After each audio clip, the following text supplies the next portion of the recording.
Alright, hello everyone. Today I'm going to be commentating over my match with Dracosinus, also known as Yawgmoth. I will be playing Minsc and Boo Timeless Heroes against Teza of the Ghost Council. I was not able to record audio this game, so I'm doing a voiceover after, and hopefully I'll be able to remember most of my thought process. So we're starting with Birds of Paradise. Our opening hand is a little bit less threat dense than I would like it to be, but still not too bad. Hopefully, if we can draw some threats, it'll be pretty effective. Our opponent is now informed of our fairly iffy hand, but on the upside, they don't have too many good things to discard. Speedy Minsc and Boo, accelerated by Birds of Paradise, is usually pretty effective against non-blue decks. It's a very strong planeswalker, and without the worry of counterspells, although Allosaurus would negate that anyway, it's a very strong play for turn 3 or 4. We have managed to draw Switch Grassgrazer, which is a strong newer creature that will provide a lot of pressure.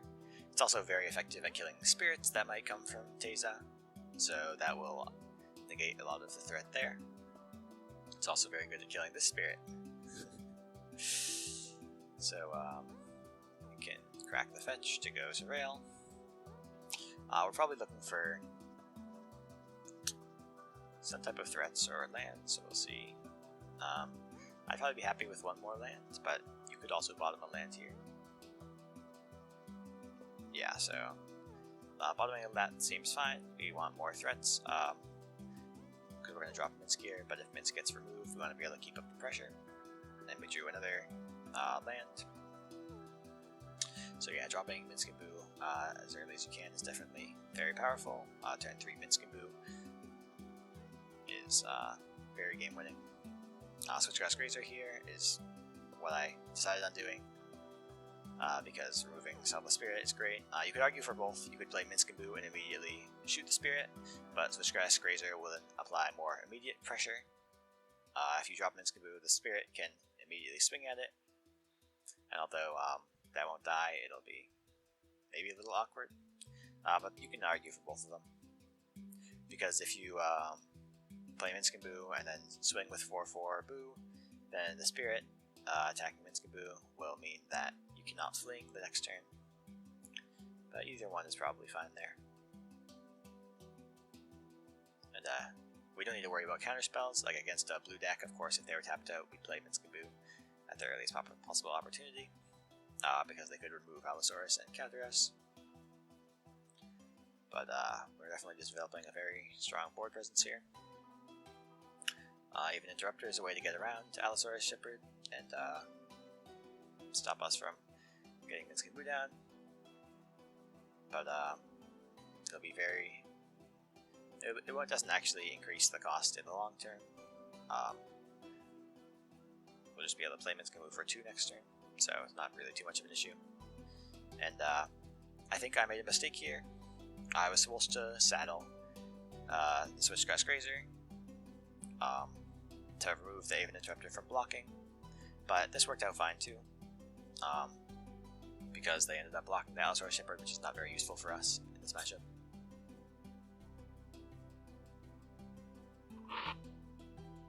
So I think this worked out fine, although it was slightly suboptimal, I think.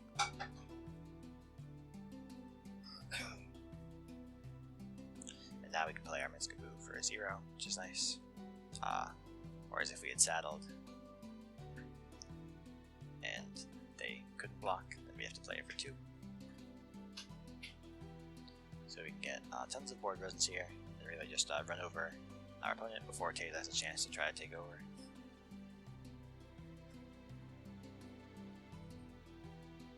Obviously we're expecting removal from the Ozov deck, but Minsc and Boo is pretty resistant to removal, which is good, making a new creature every turn, if need be. Yeah, we just get tons of haste damage coming in here.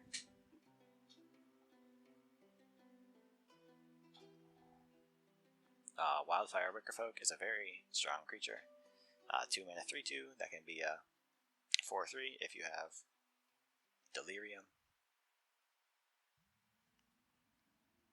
I'm definitely very happy with it that it has haste. It's kind of a ridiculous stats for that. So very strong in this deck.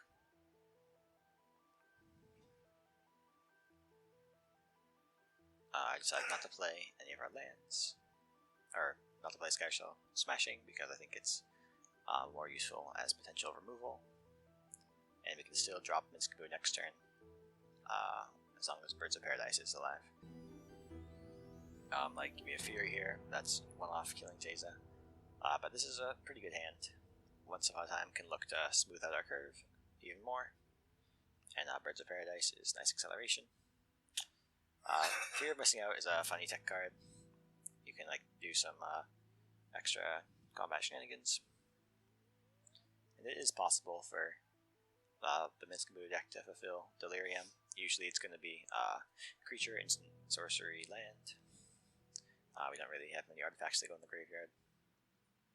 Or enchantments. Although Fear of Missing Out is an enchantment itself. Yeah, I think this is a fine keep. Although, not having removal besides Fury. Fury can also kill lots of spirits at once, even though it on its own doesn't do enough damage to kill Teysa, and probably won't ever be able to hit Teysa because it's a sorcery. At sorcery speed. So Chrome Mox is a scary acceleration. And Intangible Virtue will make it a lot harder to kill the spirit tokens that are around. Once Upon a Time before anything else. We only see lands, so of course we will be choosing one.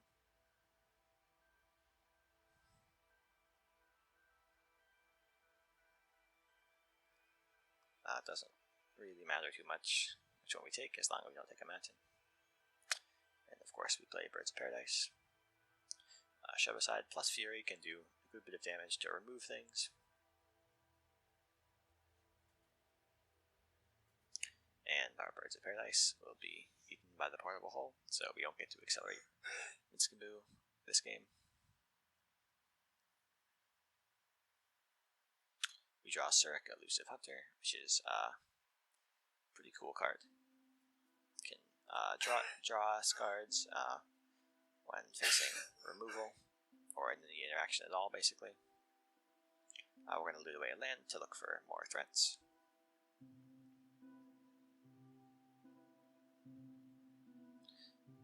I'm not sure what is correct to loot away here.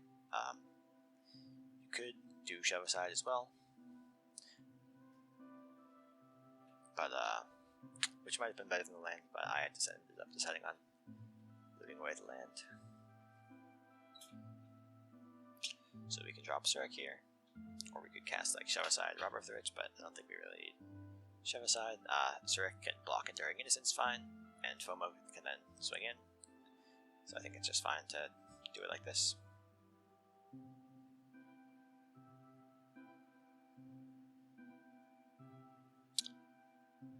And I'm going to play Surik, presumably. So right now we have instant and land in the graveyard. And so, you know, we can, at any time, we could cast Shove Aside and use the Fury, Evoke Fury, to get a creature and a sorcery in the graveyard to turn on FOMO, which is Fear of Missing Out. And we're hoping for a land here. Opponent is very notably mana screwed, not able to make it to 4 mana to cast Teysa, which is extremely good for us. Shadow Summoning is proccing Enduring Innocence to look for another land, but unable to find one, unfortunately for our opponent. And skilled that we are, you know, luck is the #1 skill, so we draw land. And we have a few options here. We could play the Grazer and swing on the Innocence, or we can play Minsc, but Minsc will be attacked down in the air by the flying 2/2s, so that's not the most effective play, I think. We're putting on tons of pressure in terms of creatures here, and with the opponent is that punishing the opponent as much as possible for missing their land drops. And if we see another missed land drop here, it's a very bad sign for Teza, as we're definitely starting to run away with the game with our fairly large creatures.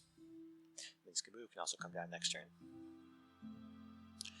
Or we can do the play I talked about earlier, where we drop Fury. We can also play Questing Beast to apply lots of pressure. There are many good options here. And the opponent does not have a single board wipe in their list, so they will really struggle to deal with all the board presence we have right now. We have Aether Interrupter that will trigger Surik, so we get to draw a card. Aether Interrupter also triggers Enduring Innocence, so both players draw a card, funny enough.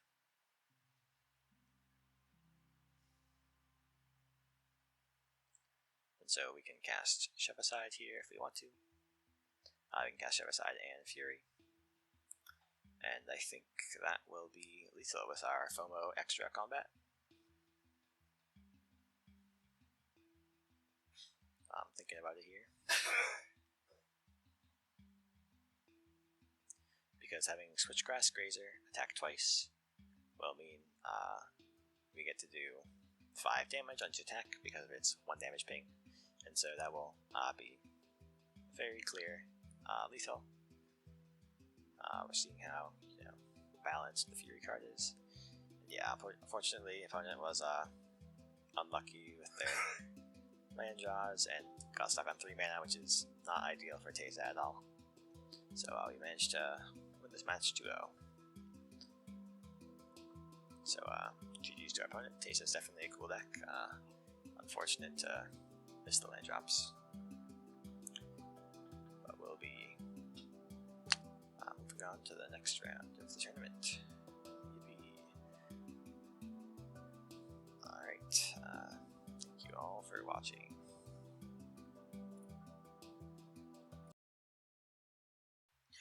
Alright guys, we're going to be getting into a game versus Shumpitostick on Golos. We're bringing Minsc. This hand is, and the Golos deck is a control deck with a combo finisher. This deck is a little bit, this hand is a little bit threat light, unfortunately, so I think we'll probably be mulliganing it, and we are unfortunately on the draw. This hand looks much better. We have some very strong early creatures, all 1-drops. There's a few sequences we could go for here. You can play Ragavan on turn 1, or Birds of Paradise, or Pelt Collector. I think Birds of Paradise is probably the best option, as it could allows us to play more later. We could think about a fast Minsc, although we probably don't want to run it into a counterspell.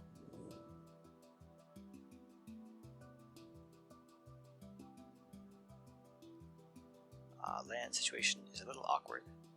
We could either play Vista and crack it, which I will do, or we could play Boseiju. But so the consideration is we either save Boseiju to destroy anything that might need to be destroyed, which I'm going to do, or you save the Vista in case you draw any creatures that care about lands entering, such as Bristly Bill.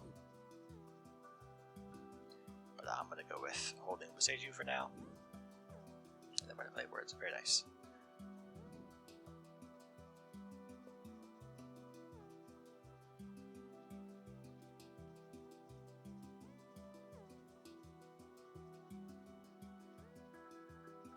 Okay, well, it looks like our Birds of Paradise will be prismatically ended, which is unfortunate, but not the worst thing that could happen.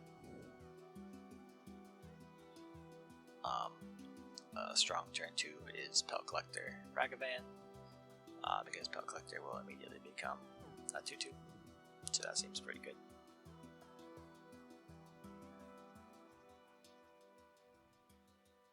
You can also dash Ragavan here. But I think just developing the board presence is better. We're not in the sort of draw-go situation yet, where dashing Ragavan is more useful. It's good to just get on board, I think. Okay, so we draw Inti, so we can either play Inti here, or we can play Paw Patch Recruit. I think we'll probably attack first and see if the opponent wants to remove Ragavan, and then we can decide what to do from there. It does make Inti worse, but I think it's okay. It's fine to commit to the board, because I think it's fine to commit here with like a Paw Patch Recruit, because if the opponent casts a board wipe next turn, then we can play Minsc freely, which is very good. That's why this deck is pretty decent against control. That's just a very powerful pattern. So I think playing Boseiju or Misty Rainforest into Paw Patch Recruit is probably best here. Inti is also a consideration.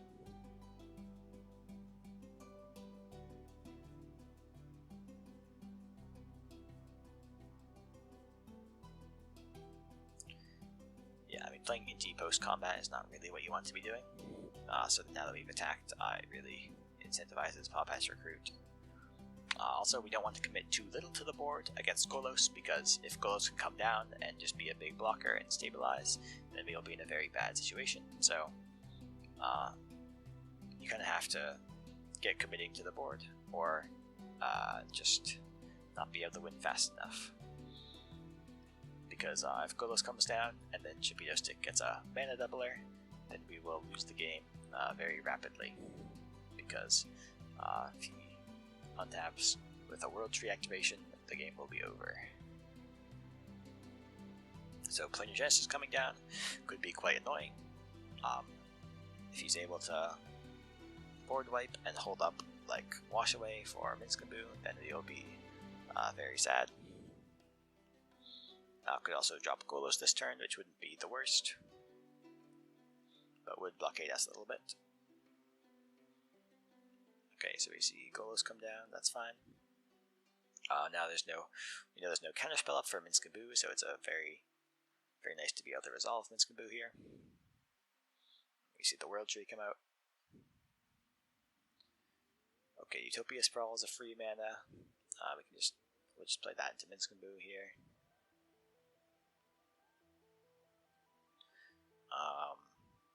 I think we play Boseiju. I think it's better to have the treasure than to hold Boseiju for whatever might come out in the future, may or may not. I think having a treasure is definitely more concrete value. So I think it's pretty easily just Boseiju into Minsc here. Now we have to think about attacks. I think it's a pretty easy choice to pump Boo. But here we can either swing with the 4/4. It doesn't do anything on its own because Golos blocks it nicely. So we either swing with a lot of stuff or nothing at all, I think. If we swing with Boo, Paw Patch, Ragavan, and Pelt Collector, then I'm assuming Shumpitostick will block Ragavan, and then we'll get 8 damage for that. I think 8 damage is worth sacrificing Ragavan. It's very important that we put on a clock as fast as possible. So yeah, I think attacking here with everyone but our 1/1 who can block for our Minsc is it's probably the best play. Because definitely trading Ragavan for 8 damage is a very good deal. You can also block the 4/4 here, but then we get Ragavan trigger, which is also not so good for the opponent. Yeah, so we see a Ragavan block, we swing in, and now we have Minsc on the board, which is very threatening. Boo will have to be probably removed in the next turn cycle, if the Planeswalker isn't dealt with. Otherwise, we will threaten to get lots of value.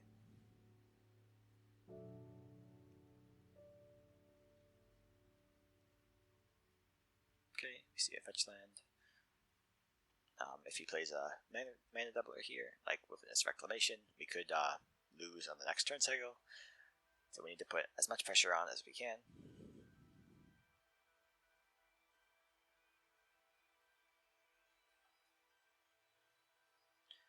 Because he has a set of gods in the deck that will win the game when the World Tree is activated, which is very scary. If he has a board wipe and a removal spell for Minsc, that will be pretty annoying, as we'll have to start basically from scratch. But we would be able to jam Minsc again, so it wouldn't be completely over for us. We'd get the pressure right back, and he probably wouldn't be able to hold up a counterspell if he casts a board wipe and removal. So there's some interesting considerations there. Okay, so we see a Day of Judgment come down. He has 3 mana remaining. And will Minsc be removed? Okay, we start our upkeep. We get to create a Boo and pass to main phase. Okay, that's a good sign. Now we're gonna play Inti. Looting away our land here is very good. We can pump up Boo.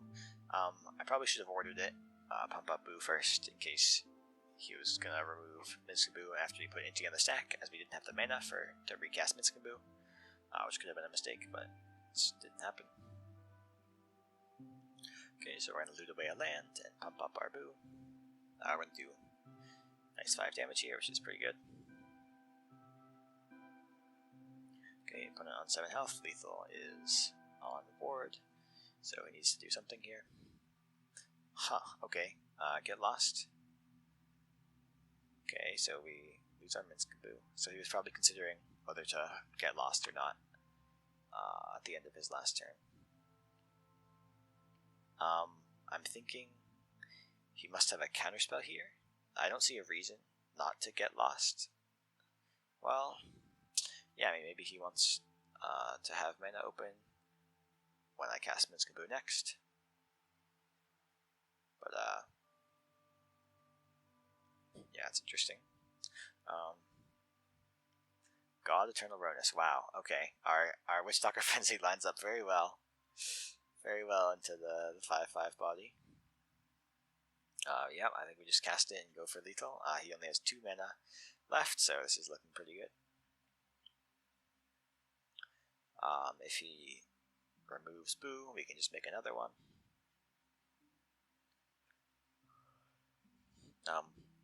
We could.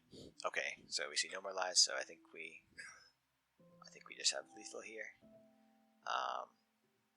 If we just play Minsc and pump Boo, and then discard Fury to Inti, that's 9 power Boo, and when Ronus blocks that will deal 4 damage plus Inti's 2 damage, which will be lethal.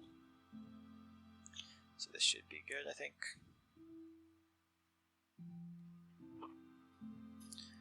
Yeah, let's just go for it. And we pump the Boo, and then we swing in with everyone.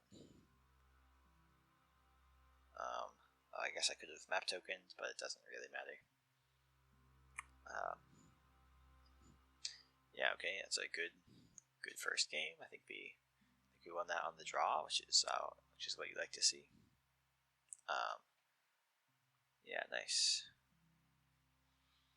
Alright, moving on to game 2 against Shumpitostick. We managed to win the first game on the draw, so now we will be 1 game away, even if we lose this game, so we can try to win on the play, which is definitely a good situation for an aggro deck. This hand is okay. We can't play Pack Leader on 2 if we play Zergo on 1, so it might be a little bit too awkward. We do have a game 3 here. I think we can afford to look for a better hand, because you're guaranteed another game anyway. Yeah, this hand looks a bit nicer. I think we can keep this. Yeah, if we had 2 green lands in our last hand that were both untapped, then I think we could have played it. But yeah, this hand's good. Okay, Den of the Bugbear creates a bit of a weird situation here. because we want to play it on turn 1 or 2, but we have a double green card. So we'll start with the pack leader, and then on 2 we'll have to decide what we want to play. We can go pack leader into Bristly Bill or Scythe Cat Cub here, which would have us draw a card on the next attack if we were not interacted with, which will probably not happen, but that would be a good line to go for, I think. We don't have any 3-drops, so playing Den of the Bugbear next turn, even if it's tapped, will probably not be too punishing unless we draw something, of course. But yeah, I think it's fine to go with the pack leader here.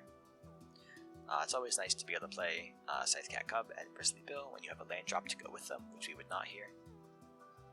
Also, if we can wait until we find fetch lands, it's also beneficial. So I think the pack leader is a fine play here.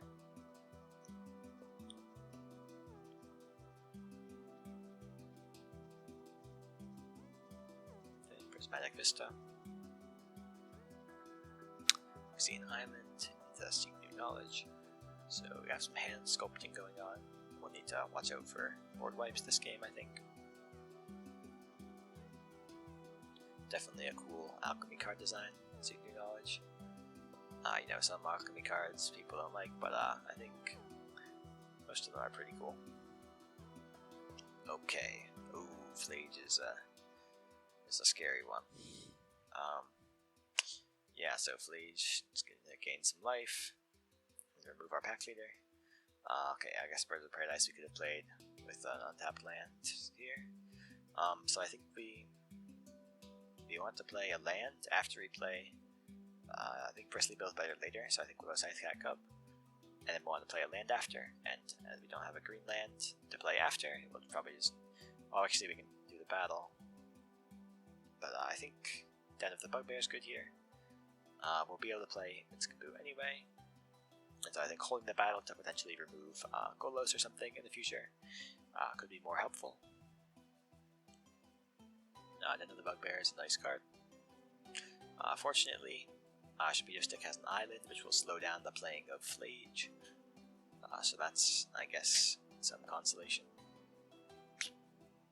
But the body of Flage is extremely difficult for our deck to deal with.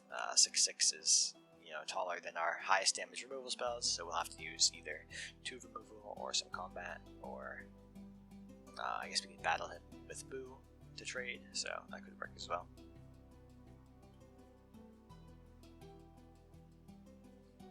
But yeah, definitely a scary card, Flage.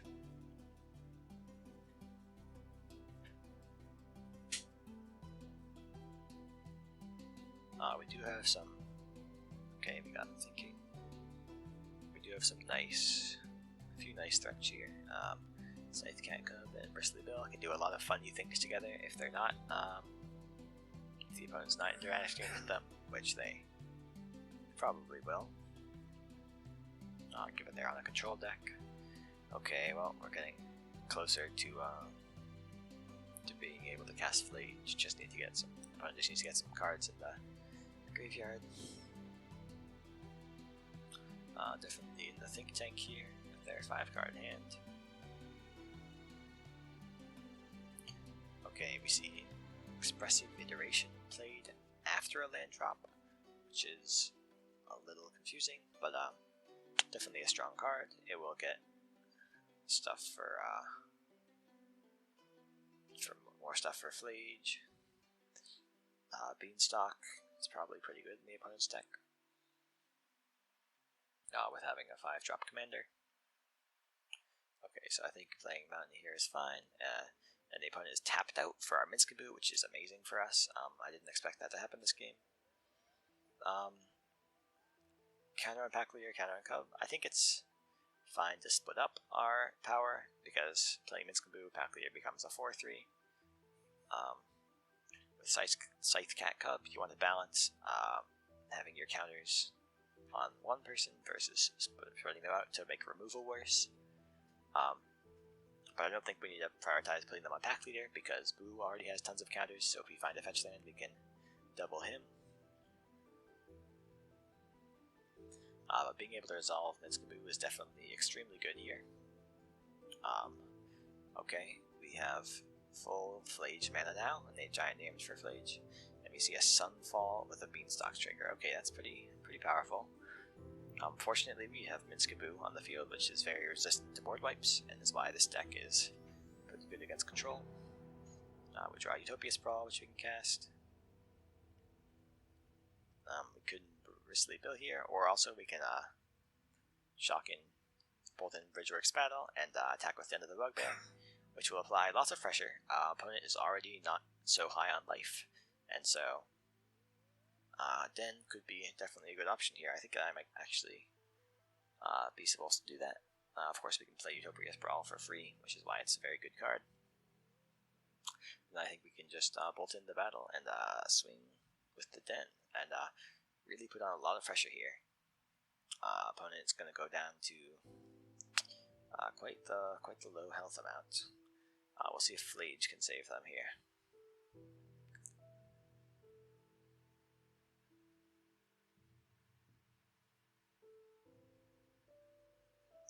Yeah, so they have 5 or 6 mana if they play a land. Flage is 4, but Flage cannot kill Boo and Minsc. We can't kill either of them. Only a 1/1, so it's not. The trigger is not that helpful. They'll go back up to 6 health. So if they cast like Flage and then a removal on our Boo, they might be able to. Yeah, I think they can survive that way. Okay, we'll see a Brainstorm. Well, they'll probably have some sort of answer, I'm assuming. But it's definitely looking very good for us right now. The Den is ready to go. And if they don't have a land drop here, I'm struggling to see how they could how they can live here. It's definitely looking good for us.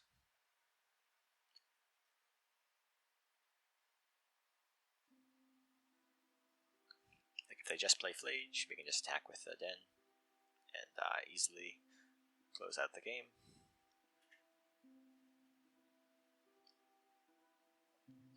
They have to play like land and like Swords to Plowshares or something.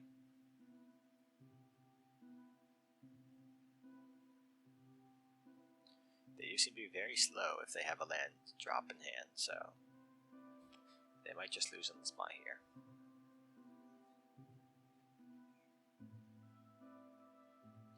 And we can't forget about the Incubator token, which could be a blocker, I guess. I don't think that can save them, though. Okay, so we do see a land drop. Opponent goes down to 2 health. Okay, we get a red land. So I'm assuming we're gonna see Flage here. Okay. And then leaving up mana for swords or something. I'm assuming the 1/1, or maybe Minsc to get the loyalty down, but I'll still be able to use Fling, so I don't think shooting Minsc is that helpful.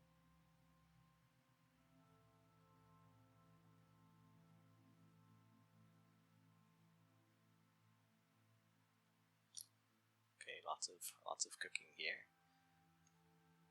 Okay, yep, the 1/1 goes away.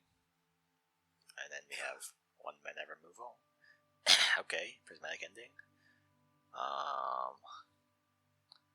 Okay, that makes this a little more awkward to not have a 4/4 Boo. If we activate Den and pump Boo and swing, then we will have 4 damage, which is just not enough. Yeah, I'm not seeing a route for lethal here. I'm thinking, yeah, I don't think we have any kill lines here. Wow, I'm surprised they actually made it out of that after casting the Brainstorm. That was pretty good. Okay, so yeah, Den activation doesn't seem very good here. We can't really do much with that. So I'm thinking maybe we just like full commit to the board and then hope that Minsc will carry us the event of another board wipe. Yeah, I think we just have to play everyone here and just hope we can win with a swing on the next turn. So we can play our 3-mana Paw Patch for 2 bodies. Wait, is this using the right mana? So we have Utopia's Brawl in red here. Or is it green? It is green, okay. So we can just go Bristly Bill, and then Paw Patch, and then Minotaur Elves to get the most power we can possibly get. And then I think just pumping Boo is fine here. I don't think we need to fling anyone. Although we could consider flinging a 2 power creature, but I think this is fine. And so we have a lot of power presented on the board. Opponent attacking us is really awkward because then they won't have it as a blocker. So they'll need to show us some other kind of board wipe, I guess. I don't think they have any option for one-sided board wipes in the situation, which would be probably losing us the game. Okay, Divine Purge. That gets rid of Flage as well. So we have a clear board for our Minsc and Boo. Oh, we see an oops from the opponent. Maybe they thought Flage was 4 mana after casting it for such. Okay. So let's see, is there any removal here or something? Maybe we'll check for priority. Okay, yeah. So, yeah, okay. Okay, typing. Yeah.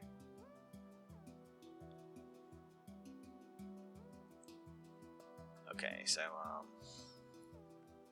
let's see, maybe we should pump Boo and see for a check for priority. Yeah, that should be fine.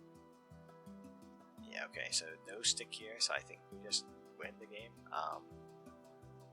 Yeah, should be good. Okay, nice. Yeah, I mean, that's 2-0, both games on the draw. Definitely a very impressive showing. Shumpitostick has a very cool goalless deck. Unfortunately, or fortunately for me, we did not get to see the World Tree pop off, but yeah, GG's. Now, alright, we're going to be playing against Yoyomuffin on Crucius, Titan of the Waves. We're bringing Minsc and Boo. Starting hand, we have removal for Crucius if we need it. Once Upon a Time can maybe find us a 1-drop. I think this hand is quite good if we do find a 1-drop with Once Upon a Time. We can curve into our Ruwei Moose. If we don't find a 1-drop, it will not be that great, but I think it's worth trying. Yeah, we'll keep it.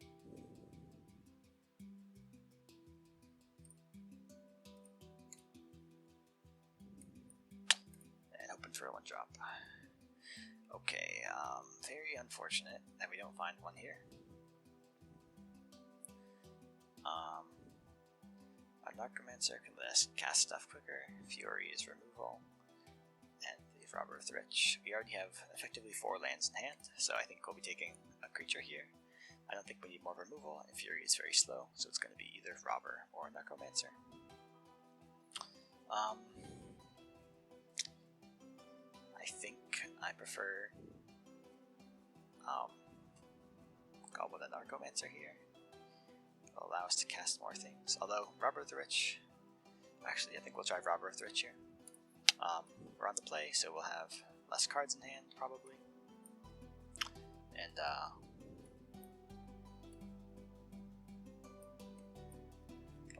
full control. And so that means that we'll be able to get Robber of the Rich triggers. We'll have to decide which one we want to play on turn 2.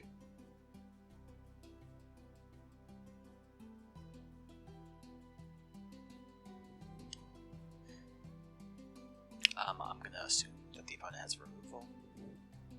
So I don't think a Necromancer would allow us to play a turn 3 Minsc. And so we see a land shocked in, so I'm going to assume we're going to be facing removal here. And so it's up to which one of these two we want to be able to protect with Blossoming Defense next turn, versus which one we want to send into removal right now. I think Robber of the Rich is probably better, so I think I'll send Yoyomuffin to be removed.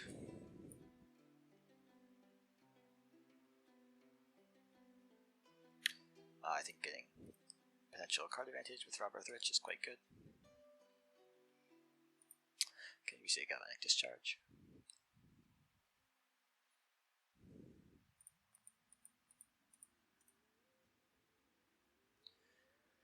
And so if we play Robber of the Rich here and pass, we'll be able to either cast Blossoming Defense to protect it, or hold up Ghostfire Slice for any 2-color creatures that we want to remove. Notably Crucius, of course.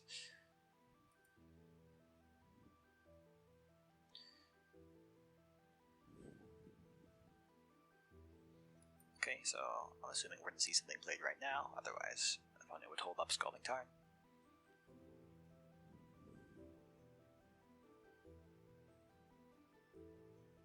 Okay, we see Dark Ritual into probably Crucius. Reanimating our Moose. Okay, that's pretty annoying. And then we see Fable. Alright, that's definitely a strong turn. Reanimate's a good card.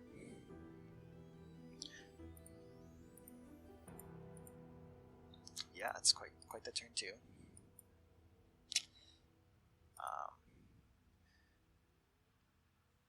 Okay. So if we...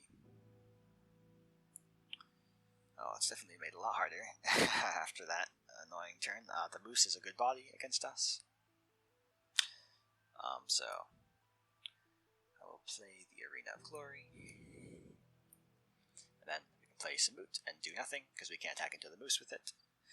We can play Robber of the Rich and attack with it if we want to. And then try to trade with Blossoming Defense. If they block with both, we will only be able to take out the Moose. We can play Robber of the Rich and not attack, pass the turn.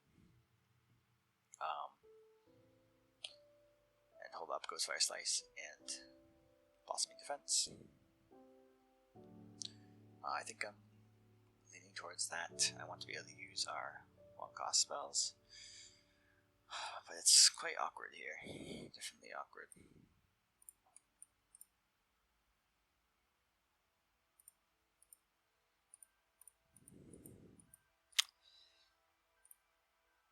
Okay, Fable gets to look for useful cards. It's very helpful for our deck to have a stabilized board when Minsc can come down to avoid the possibility of it getting immediately attacked down.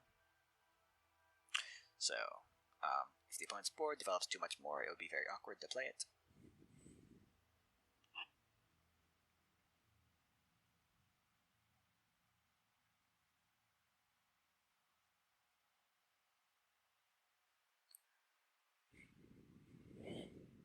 The opponent also has the option to saddle and attack with the Moose here, which could be pretty annoying.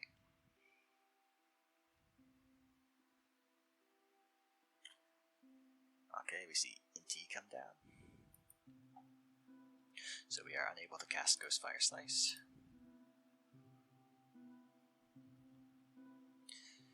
Okay, we'll see where the Inti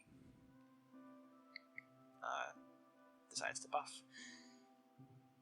Okay. So we will probably want to block here and use our Blossoming Defense. We can either get rid of the Goblin Shaman or the Yoyomuffin. They're both pretty similar in nature. I think both pretty bad for us. I think I might prefer to block the moose, although it doesn't require saddling. The lands are permanent, so it'll get them more mana. But actually, I think I'll block the shaman because it could be copied easier with the flipped fable. And yeah, that's basically the concern.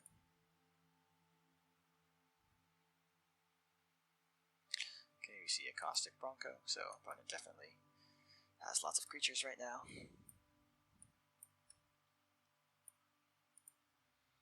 Okay, so we can go with a land into Minsc here, which will not be attacked down immediately if the opponent does not draw some sort of removal.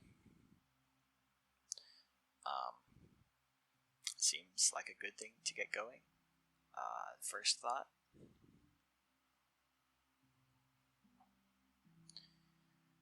We can also place a moot, and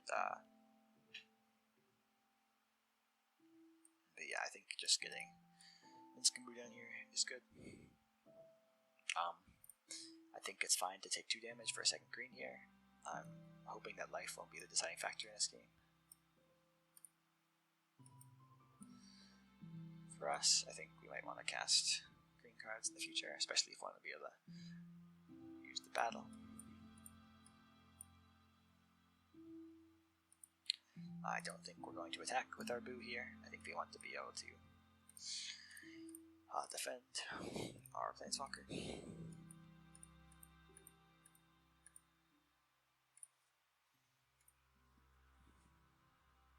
Opponent has lots of creatures here, which is pretty annoying. The game will be in a very bad state if they remove Boo and then attack down our Planeswalker. So we're just going to hope they didn't draw removal at the moment. Otherwise, my career might be over for this one.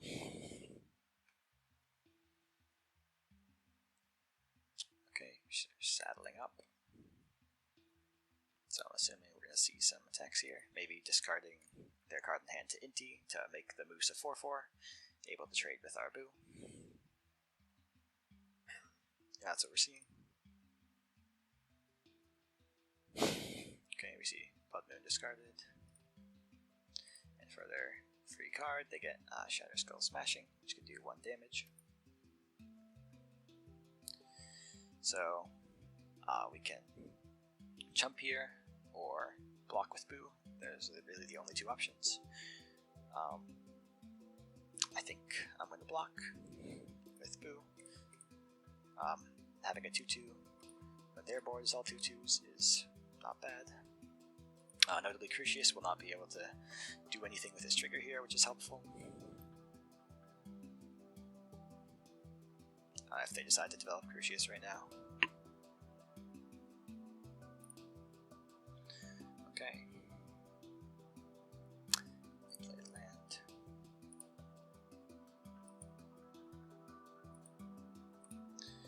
So we're going to create another Boo.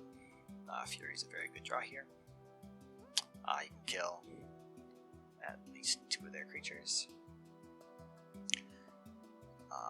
Minsc can -1 to kill Crucius if we want. Okay, so our options here, I think the main options are either place a Moot and Ghostfire Slice, or Shock in the Battle and play Fury. I think so isn't bad here. Definitely a good blocker against every one of their creatures. But Fury is just so strong, I think that's going to be the play we make.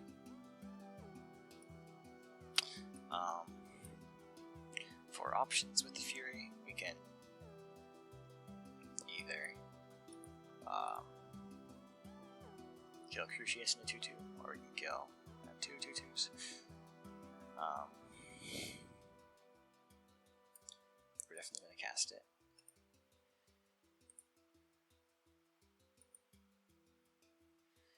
and then if I'm going to minus Minsc to kill Crucius, I can. I think that's not a bad option.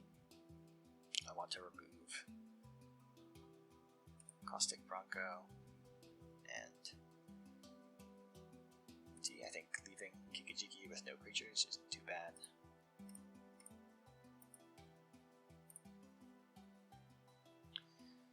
Crucius isn't the most threatening either, so it's definitely an option to pump up Boo before we fling it to draw a bunch of cards. I think that could be pretty good, but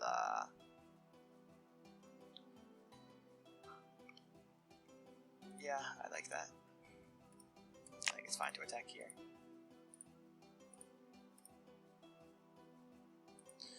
We'll hold back Robber of the Rich just to make sure our Minsc stays safe if they draw a removal spell.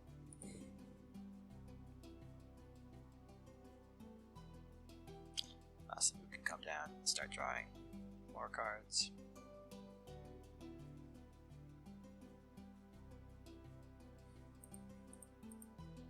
Okay, so we're going to see a Crucius trigger here.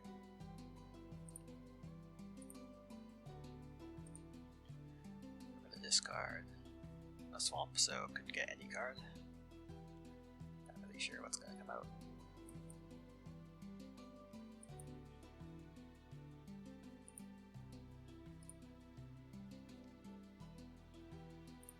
Okay, so we draw FOMO. I think Smooth is a pretty easy play here. I would prefer to attack before sacrificing Boo. I think Brawl. No, maybe not. Yeah, no, I don't really want them to double block. I think just drawing cards will probably close out the game pretty well. Actually, that was a mistake, because they can have removal and remove our Boo, and then we'll have to be stuck with a suboptimal thing, but I think it's okay anyway, because of course we did not see the removal. So I'm going to remove the Crucius.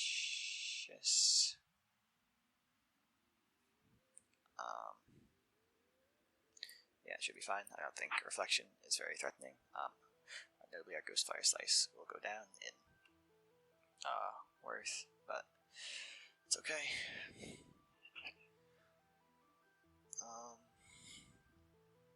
And then we can just go full aggro with Wickerfolk here, and not get more Samut value if Wickerfolk will connect. I think Robber of the Rich is fine as our Skiboo's Guardian. We also have Samut. Maybe we don't need to keep back Robber of the Rich, but it's probably okay. See a Surveil.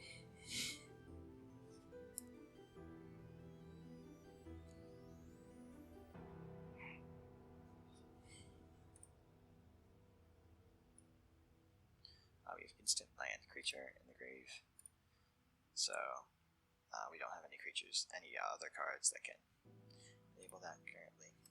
Enable Delirium for Samut and, or not Samut, for Wickerfolk and FOMO, but we get good draw here. I think just playing Utopia Sprawl is fine. Our board is pretty developed.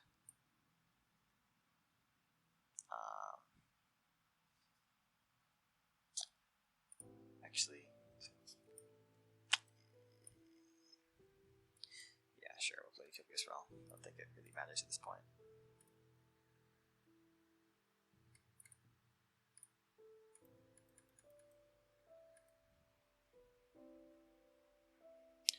Alright, nice. We were able to take away a win in the first game. Hopefully we can win the next one too.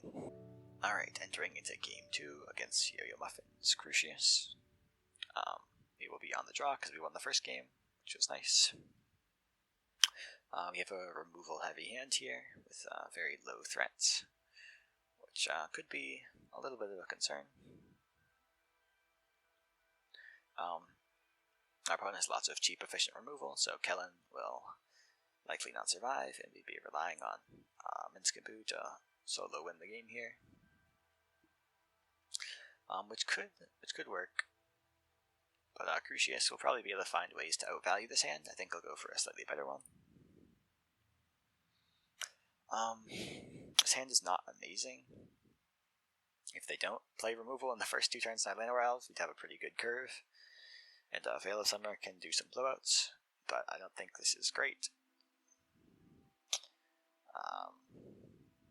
Yeah, not too happy with this one. Although we could try it. If we draw a 2-drop, it'll be good even if Llanowar Elves is removed. We would have 2 draws to find one of those. I might try it just based on Veil of Summer being able to do some good blowouts. Okay, well, we've been thought seized, and now our hopes and dreams are probably falling away. Veil of Summer is a lot better on the play against thought seized, of course. Yeah, probably shouldn't have kept this. 4 landers are generally not that great, because usually you don't need too many more than 4 lands, and you will lose if you draw much more than that. So we don't see Llanowar Elves taken, so I'm going to assume there's some kind of removal for it.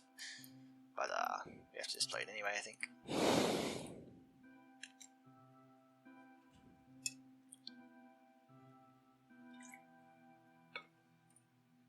Yeah, okay, we see Cut Down. And Raucous Theater. So if we draw a 2-drop, our curve will be not too bad. If we don't, then it will be not very good. Okay, we see a Kumano. Could be worse, it could definitely be better. Crucius will come down here and will likely come down here and start making our opponent's hand a lot better. We can play Squee into that, which will develop some pressure on the board, but won't be super amazing. Playing Squee before Screaming Nemesis makes not a lot of sense, because the opponent doesn't know about Screaming Nemesis, and it's harder to interact with in combat, so we'd rather have the removal be exhausted on our Squee. Being able to discard Phoenix is extremely good for the opponent. It's a very good attacker against our Minsc as well. Okay, I think we want to use our Kumano counter here. We could kill Crucius, but I don't think that's worthwhile. I think we just need to try to get on the board while we can. And get to generate a Squee Goblin.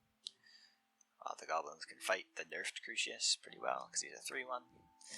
I can't believe he was a 3-3 initially. That is ridiculous.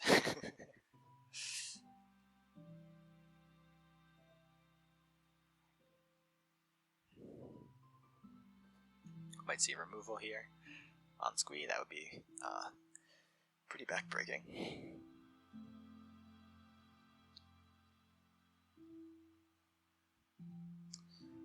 Giving our opponent a second Crucius trigger is definitely suboptimal. He'll probably start running away with the game in terms of sculpting the hand and getting mana advantage with treasures. That's how Crucius works. And yeah, notably the Phoenix being discarded means our opponent will have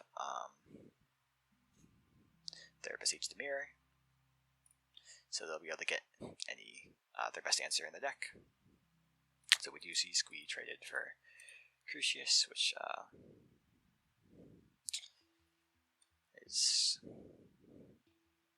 might be a sign that our opponent is a little low on removal. Of course, we haven't had any fetch lands this game, so we cannot play our Squee just yet.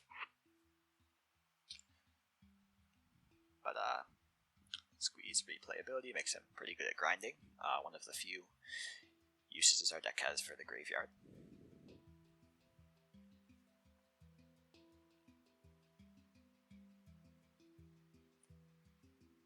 Okay, well, I take it back.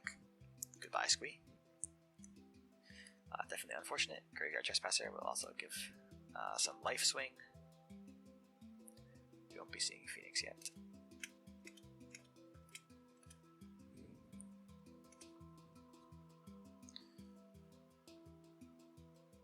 Okay, and we get to flip our Kumano. which means we can exile Phoenix next time it comes back. I don't think we need to kill Graveyard Trespasser just yet. I think it's fine to just play our commander here. I don't think colors are going to be a concern this game. I think just grabbing a mountain will be fine.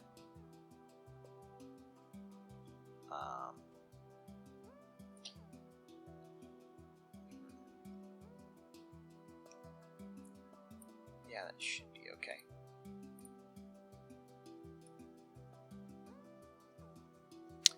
I think just playing Minsc is always a solid choice.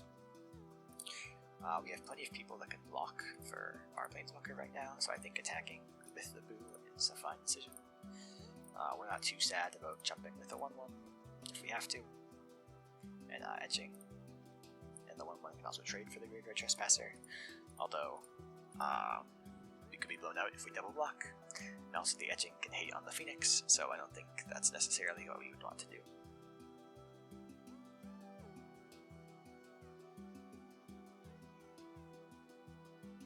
I just see removal for our Planeswalker. In which case, of course, we don't need to block for it.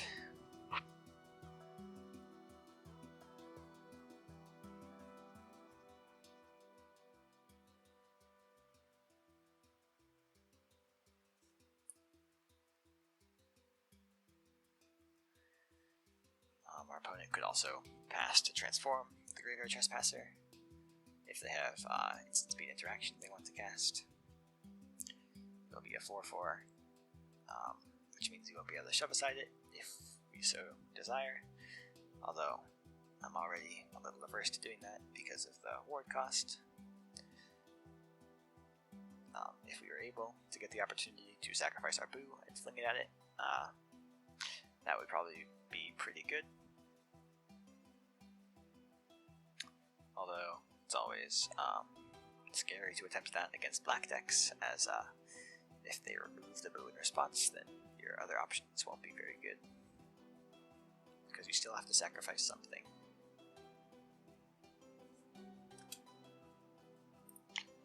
Okay, we're going. Oh, I think the opponent could actually pay for Phoenix and then not trigger and be able to flip tonight for Graveyard Trespasser, which would be pretty good for them. With this attack, we won't be able to -2 Minsc without sacrificing.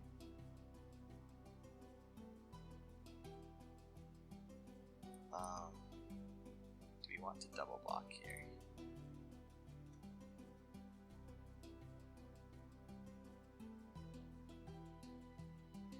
I don't. So we're definitely blocking. Either we double block, and I don't think I felt a stick, so I think that would trade for the Trespasser, or we jump, and then we can be able to exile the Phoenix. I think the Phoenix will be a pretty big concern this game, because we have to play the Blocker Commander, of course. We have to pay 5 for the next Phoenix proc, which looks like they're not going to be there just yet, but that would be a concern if the game goes longer. But also getting rid of the Trespasser right now is quite good for tempo.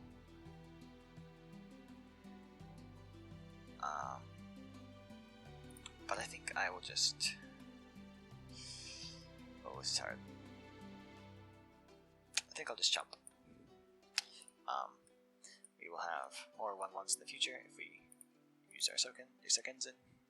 And Screaming Nemesis can also interact in combat pretty well with the Trespasser, so I think it's fine to want to preserve our Etching of Kumano.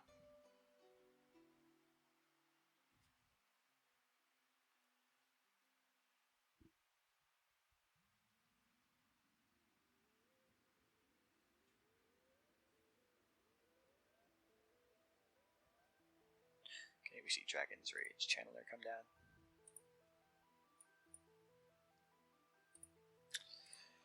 Alright, so the question is, do we want to sacrifice our Planeswalker in order to draw 4?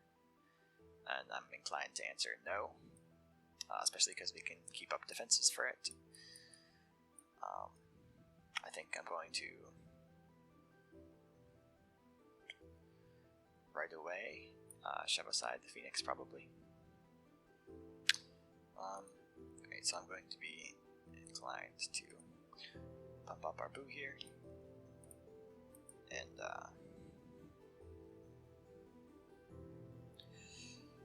it is notable that just Phoenix alone will not kill Boo in an attack.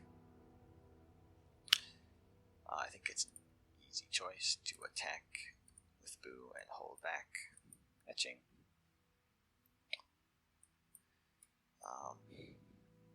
You can actually hold up, shove aside, and Zakenzen, and just do everything at instant speed, which doesn't seem too bad of an option. Dragon's Rage Channeler is also quite concerning, as if they can fulfill Delirium, which a creature will, then but a creature won't go in there from removal now if we shove aside because we have etching. If they fulfill Delirium, then it will be able to fly and kill our Minsc, which would be sad.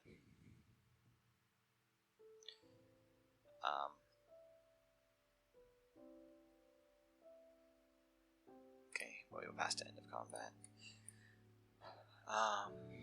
So downside to casting Shove Aside on Phoenix later is they could cast their own removal on it. I don't think they would go with that option, so I think it's probably safe to pass. Of course, the Glutton does transform, so that was a mistake that I completely forgot about. My bad. I was probably planning to chump it anyway, but it gives it more power for the future, so that's definitely a mistake.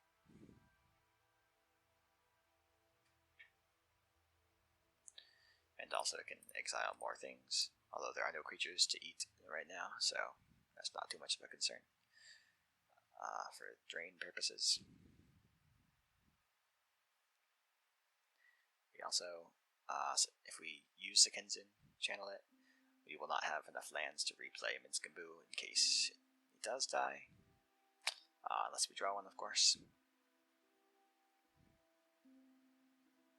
And if opponent cannot find removal for Boo, Boo will be dealing a very large amount of damage. And I think there's technically lethal there if they don't have anything, which is very unlikely. Screaming Nemesis can also make it easier to achieve lethal, of course, because it's hard to block. Okay, we see Evora, Insatiable Air. Whenever it enters, deal common damage to a player, create a blood token.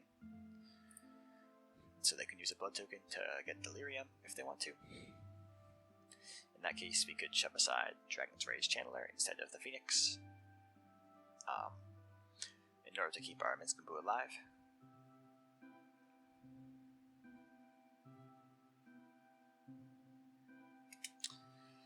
Okay, we'll let them attack before we decide what to do here.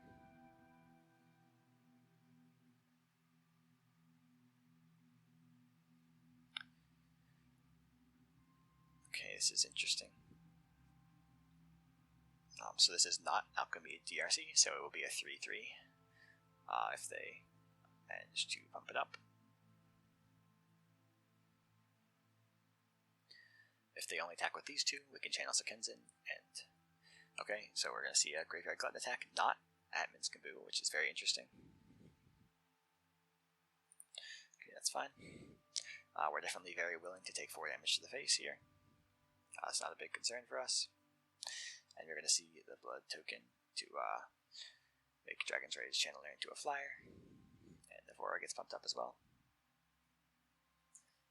So in this case, we are going to shove aside the Dragon's Rage Channeler so that our Minsc stays alive.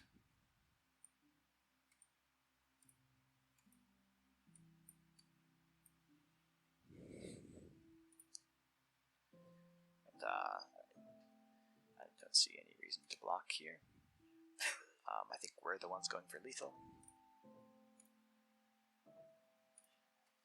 Okay, I'm not really feeling any sticks from the opponent, so it seems like they don't have any 1-cost instant speed things, so I think we'll probably just be able to win here by flinging our Boo.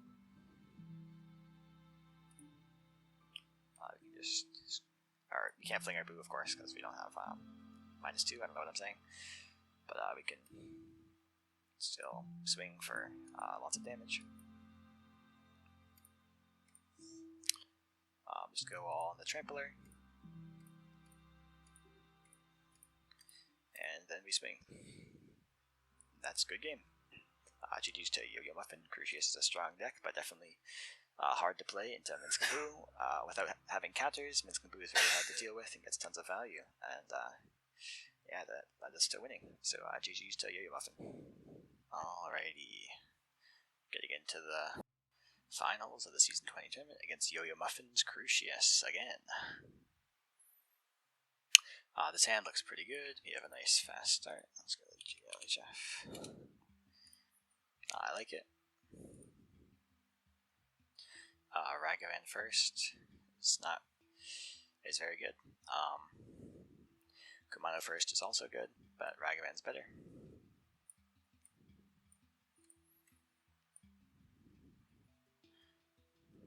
Being able to hopefully eventually get a treasure is super strong.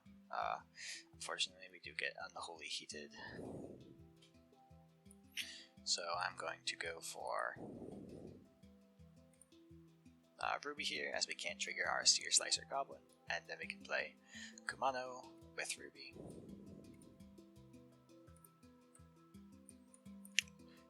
Seer Slicer Goblin would have been great if I could attack with Ragavan, because then it will create a creature, but that doesn't work if I don't have Ragavan. We get a counter on our creature next turn that we play, but of course if we play Minsc, we will not get that counter. If given the opportunity, I will probably do so, because playing Minsc is pretty good. But we'll see.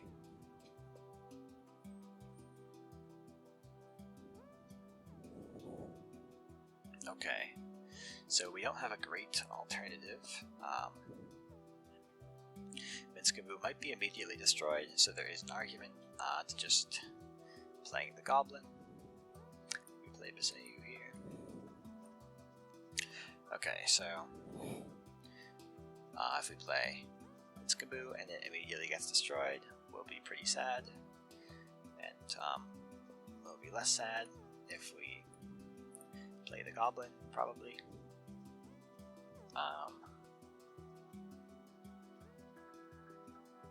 Yeah, so I think we'll go with that. Seems good. So I will first attack with Ruby to trigger my Seer Slicer Goblin. Then you will play it.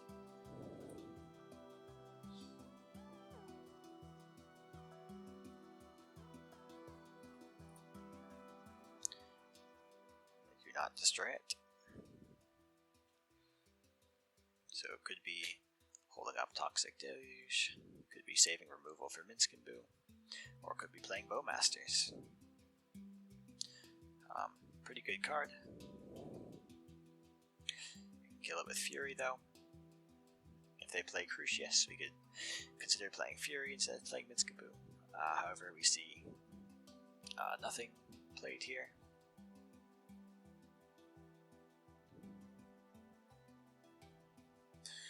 Okay, so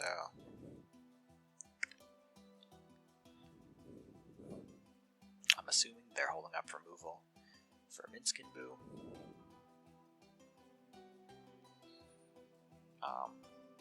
Casting Fury here just to remove Bowmasters isn't the most appealing use, but it is a good creature. Do I want to trade Seer Slicer Goblin for Bowmasters? Probably not. I think it's fine to play the Minsc here. I don't think we'll really be able to avoid the removal forever. Do we need to keep Ruby up? Do we want to? I think it's fine if we don't.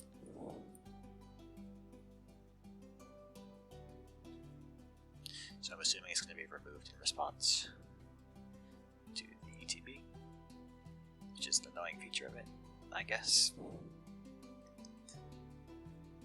Okay, yep, we see Blood Out. Could have gotten around that with Fury, I guess. But hopefully it's okay. I don't think I'll be casting the battle. But I guess I can attack first. I can attack with these two. I think I want to keep my Goblin for now. Yeah, that should be okay. If I attack with the Goblin, they're more incentivized to trade with it, and I would rather them keep their Bowmasters for me to kill with Fury.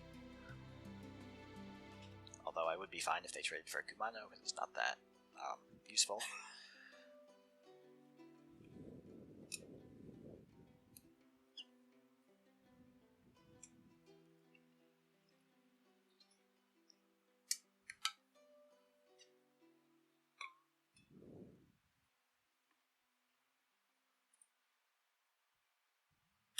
Okay, that's okay.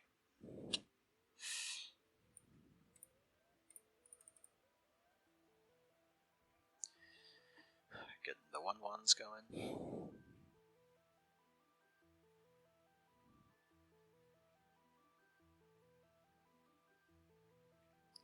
If we draw a land and Ruby does not die, we can play Minsc again.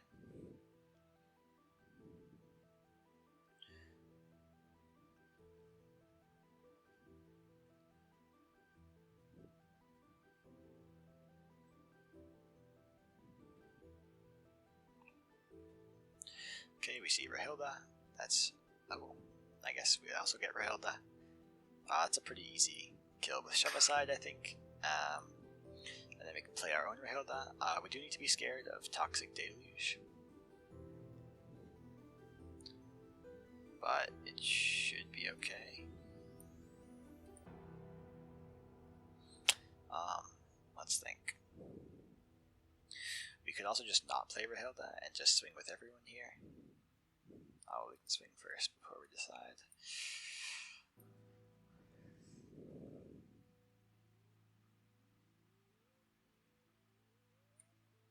Let me think. Yeah, we have a good amount of pressure here.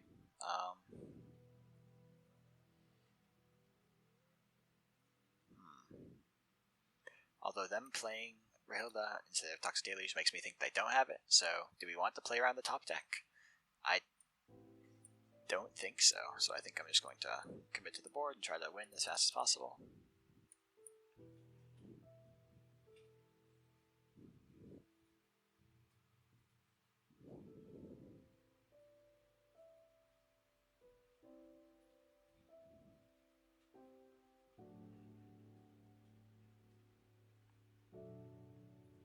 Okay, we see Steel Cutter.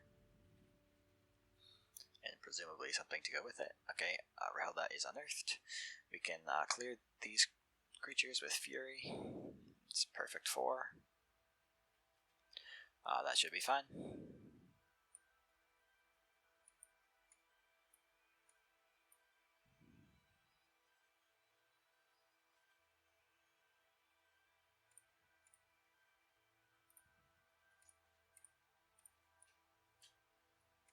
Okay, the way is cleared.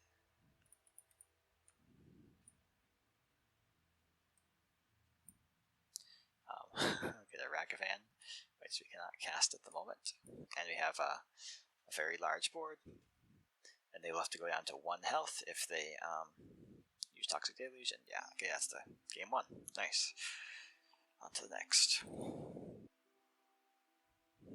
Alright, getting into game 2 against Yoyomuffin. We will be on the draw. Okay, we have Llanowar Elves, Burning Tree Emissary, and Lilia. There's some good creatures. A little low on removal for being on the draw, but we do have Fury, so I think this is probably a keep.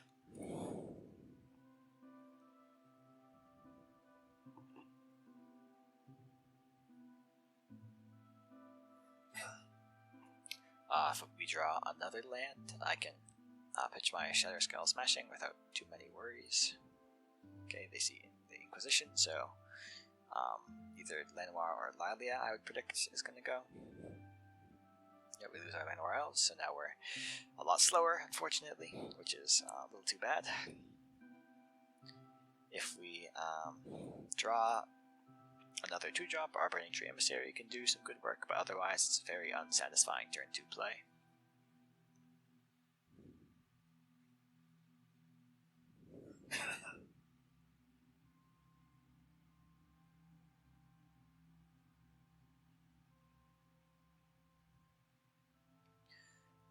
have Evora Insatiable here, so she gets counters whenever they discard, and she gets some blood tokens. So we can play Braintree Emissary and Elvish Mystic here. Now we can cast Gen 3 Minsc if we desire.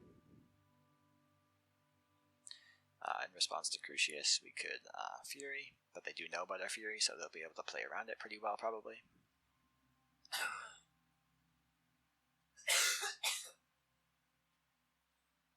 If they pass without playing things, I'm going to assume they're holding up removal for Minsc. They are on the play, so Lightning Bolt is their only one cost removal that can kill Minsc at instant speed.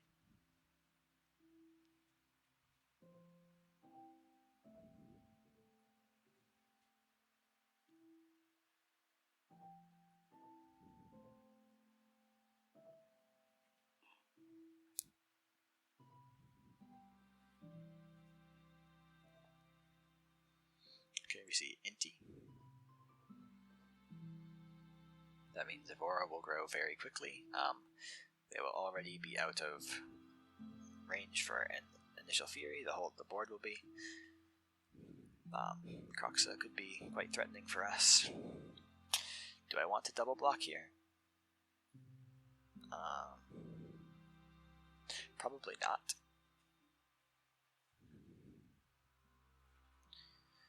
Evora does have Trample, which is quite scary.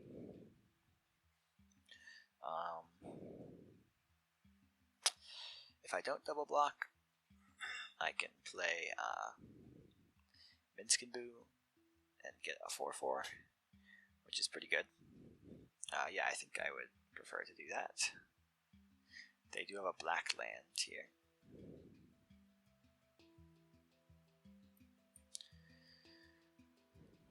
Okay, they're getting lots of blood tokens, unfortunately. And we see a Duress, which will take our land, so hopefully we can draw another one. Ooh, that's highly unfortunate here.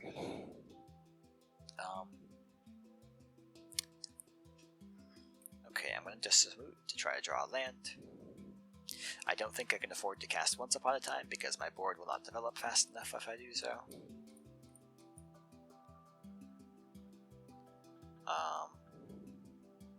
They can grow Evora to 5 if they attack, and use Inti, and 6 through blood tokens.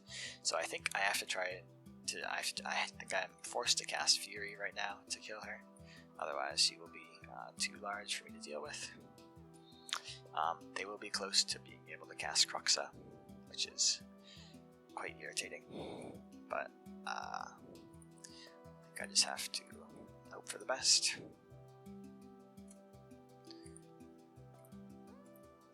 Evora definitely got a lot of value here.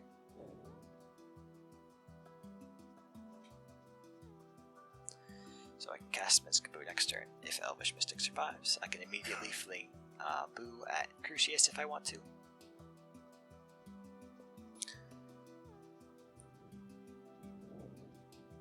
If they play Crucius. Crucius also sets up nicely for Kroxa and also synergizes with Inti, so a very strong play here. Kroxa coming down will be a very large body that I'll have a lot of trouble dealing with.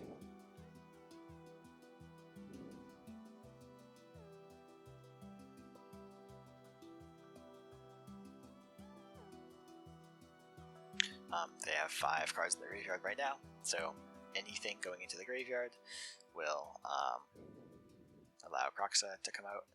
If they play a land right now, which is not a swamp, then they can play Kroxa immediately, which would be pretty good.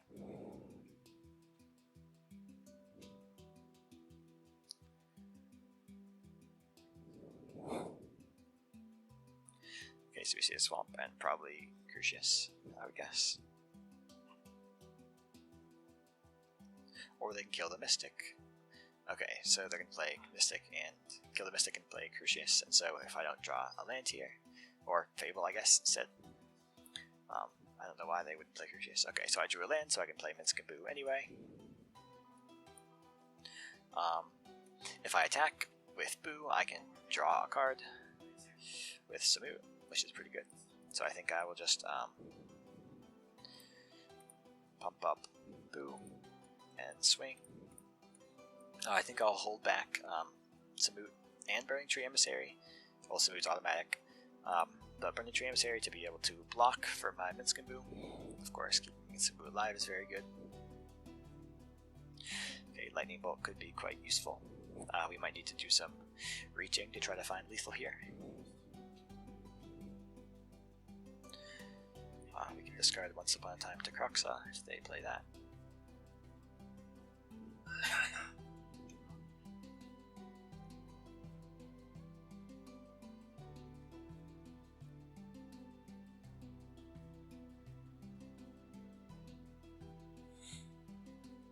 Because Flinging Boo and casting Lightning Bolt is already 7 damage right now, which is a sizable amount.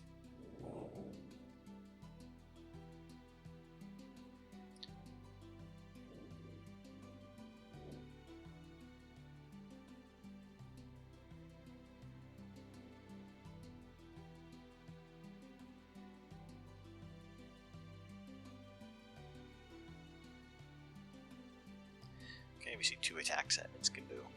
I wonder if there's going to be an Inti trigger. That will give us full information. Okay, not using Cut Down is interesting. Okay, so Chrome Mox is not very useful. They will be able to cast Kroxa with their treasure token, which I'm guessing is what they're going to do. I probably want to double block someone here. I could also, yeah, I think I want to be able to keep Minsc and Boo alive. Definitely a good option. I think Inti is scarier overall than the Goblin Shaman.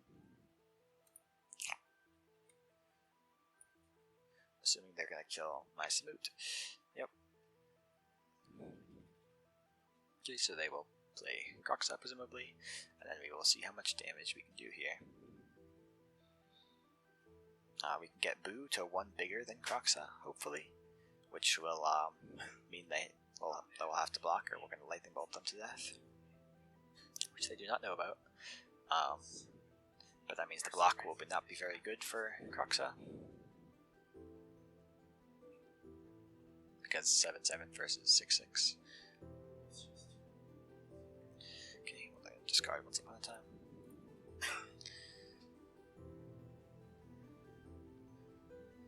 Yeah, I think we can just attack and force them to block with Kroxa.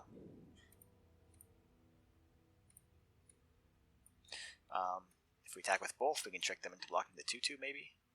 Although the Burning Tree Emissary can defend Minsc and Boo, so probably that's better to keep back. Because getting 1 damage here and 3 damage here is not too significant of a difference. Yeah, I think this is better. And then we can just win off with our Lightning Bolt, so that's going to be a good game. I somehow managed to have an undefeated tournament run here, which I don't even know if it's happened in the history of the league before, but yeah, I mean, definitely Minsc and Boo is a very strong deck, and GG's to Yoyomuffin for making it to the finals. Yeah, thank you guys for watching. Alright guys, this is Bpro, and I am here to bring you my Minsc and Boo deck tech. I'm playing this list in the Brawl Hub's Season 20 tournament. The Brawl Hub does duels in friendly Brawl, so there are not alchemy nerfs. As you can see, Minsc and Boo is not nerfed. The 4-mana version, which is very powerful. There's also a few other rebalance cards in this deck, like Galvanic Discharge. But Minsc and Boo is a very aggressive deck, or that's how I've built it, where the goal is to smash your opponent's face in, and you play mostly cheap threats, some removal, and then Minsc and Boo is your main top end. It's a very strong deck, I think, and I'll be going over all the cards. So we have Minsc and Boo, which is a great commander, which can create Boo, pump it up, and then fling it to draw some cards. Chrome Mox is very good acceleration. 1 cost and 0 cost acceleration is very good in this deck, as it can allow us to play a 3-drop on turn 2 and Minsc on turn 3, which is very strong. For cheap acceleration, we have Chrome Mox, we have Elvish Mystic, Delighted Halfling, Manowar Elves, and Birds of Paradise, and Utopias Brawl. And those are all very nice cards. Playing turn 1 acceleration is quite strong. We have many 3-drops that can just win the game on their own, and so getting those out faster is very strong. We play cheap removal. It's very important to have cheap and efficient removal to be able to beat up other decks that play similarly strong creatures to ours. Many commanders will demand removal, and so for the removal package we have Galvanic Discharge, Lightning Bolt, Lithomantic Barrage, Shumpitostick, Strangle, Memphis Enthusiasm, Fury is 5 or 0 mana, Shatterskull Smashing is land or removal, and Ghostfire Suffice is either 1 or 3 mana and can also go face. Lightning Bolt can also hit face. It's very nice to be able to do that. We also play some, and Bone Crusher Giant is removal. It's very important to have these, otherwise we will just lose to some creatures. So what Minsc can play that a lot of other competitive decks cannot play is Combat Tricks, because pumping up your Boo before you fling them will draw you more cards, which is very strong. And also there's a lot of creature combat that this deck does, and so you can surprise people with those. So we have Monstrous Rage, which is a very strong pump that will have a lasting effect. We also have Blossoming Defense, which provides hexproof, so you can blow up people with that. And then we have Gore Clan Rampagers Blood Rush effect, which can win tons of games on its own. And also you can play as a 4/4, of course. So you don't want to play too many of those effects, because your deck will be too diluted, but you can have a few of them to surprise people in the deck, and so they're quite strong. We have tons of cheap creatures that are just very strong aggressive threats.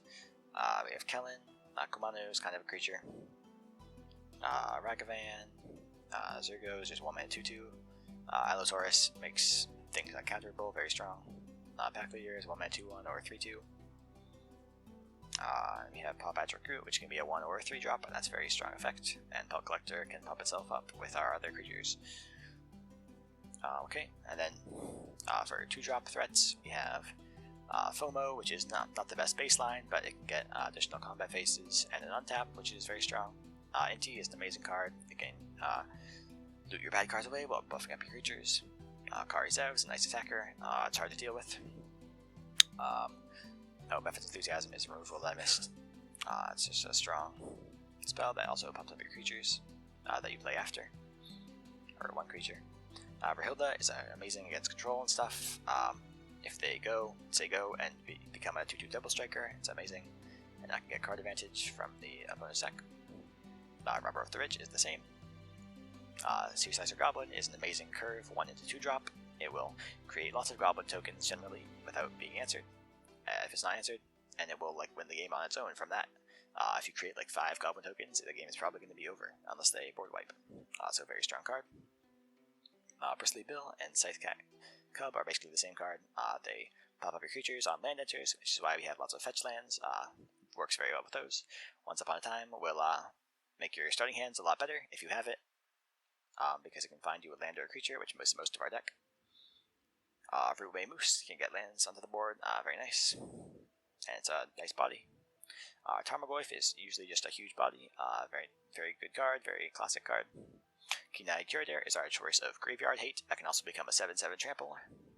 Werewolf Packleader is a 2 mana 3/3 that can draw cards, very nice. Burning Tree Emissary pays for itself, so it's just a free 2/2, which is a good card.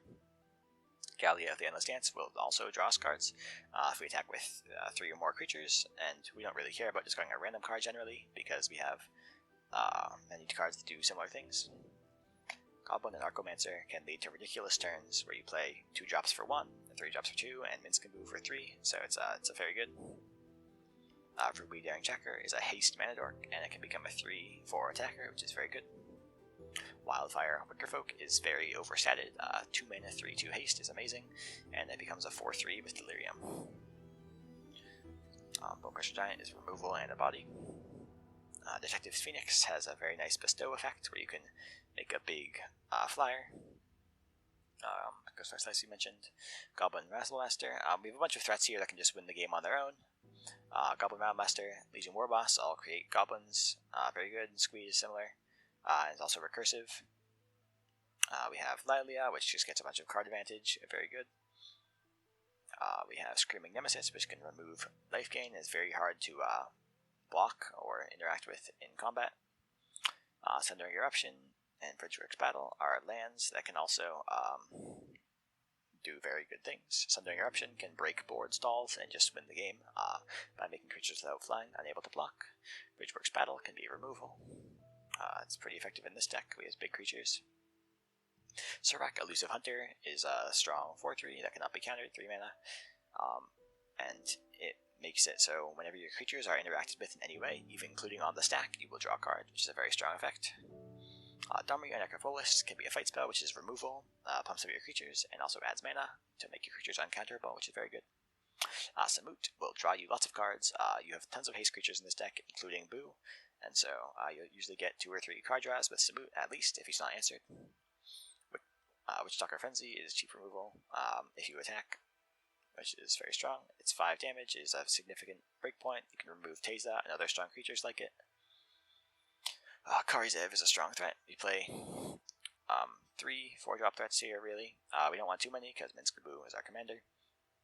But the 3 4-drops of choice are Karizev, Switchgrass Grazer, and Questing Beast. These could be switched out for other ones. You could also add a 4th one if you wanted to.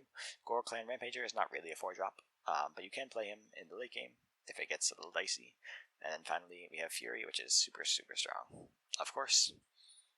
And then we have Growl Mana Base with all the fetches we can play for our fetch guys, and we got a few utility lands that can attack and just push us over the edge. Den of the Bugbear is probably the best one of those. But yeah, very solid deck, and I hope you are willing to try playing it in the Brawl League. It's extremely strong, and I've put up some good results with it so far, and I hope to continue doing so in the future. Thank you.